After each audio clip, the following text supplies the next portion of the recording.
Welcome to the Random Green Channel. Today I wanted to go over the Utah Utes 2024 Gridiron schedule and my thoughts.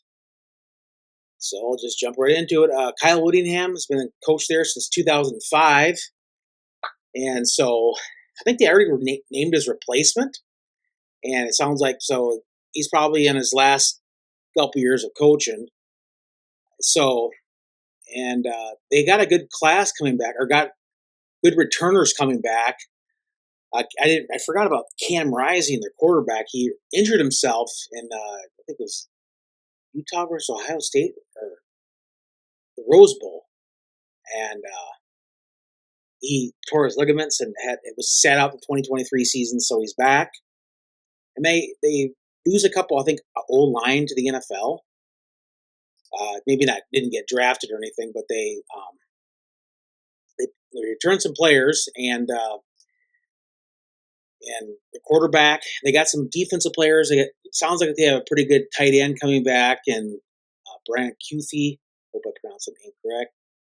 The Singer, wide receiver, and Vaughn, the defensive back, cornerback. They have another tight end, Landon King, and some defensive tackles and a linebacker, and again a defensive end. So it looks like they're pretty stout. So if they stay healthy, they got a lot of good players back on that Utah team. The Utes should be pretty good this year, and they play in the Big 12. And I think they're going to be a good team because it's just an opinion and it's a prediction. So let's start off with who they open up with. Southern Utah.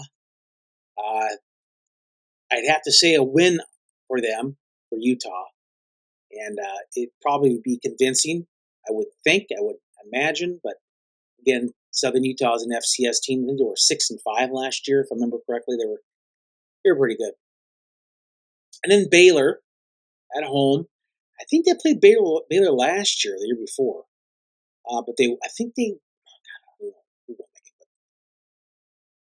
played Baylor. I think that's going to be a win. Baylor is kind of a hot and cold team, They really are. So I think they'll win 2 touchdowns. At Utah State, they should beat Utah State. But in these games, you just never know. You never know. And at Oklahoma State, I think that's going to be an early loss. But I think that's going to motivate them for the rest of the year because Oklahoma State is going to be a tough team. And they very well could be in the Big 12 championship game. So at this point, they're 3-1. Then they play Arizona at home, an old Pac-12 team. They'll win at Arizona State, another old Pac-12 team from last year. Will win. They'll go. So at this point, they're 5-1. TCU in Salt Lake at their home. So they're gonna. I'd say they win. Then at Houston, that's going to be a win. I think they're second or third year for Houston in the Big 12. They moved to the Big 12. It's just like BYU. So at Houston, they have a bye. Then BYU at home, the Holy War. I think it's still called the Holy War. They are going to beat BYU at home, and a good game. Utah will find a way to win. At Colorado, Utah should find a way to win.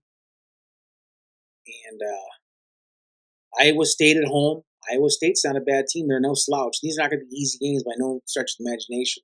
They never really are. They got to work for it. And these guys, I think they're going to be good if they stay healthy.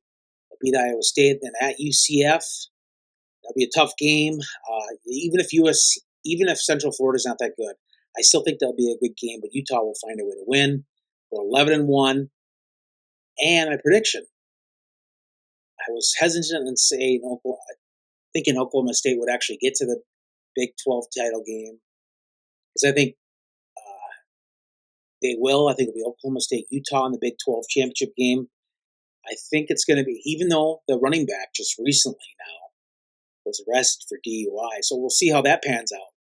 One of their hotshot running backs was arrested for DUI, I believe. So that's unfortunate. And but I say Utah wins in a rematch in the Big 12 title game, and they get in the playoff. I'm not going to go any further with that. it's kind of hard to compare. It's kind of hard to predict. It's really not hard to predict, but hey, it's a bold prediction. Always are bold predictions, no matter if, because how many times does a predictor or prognosticator get it right?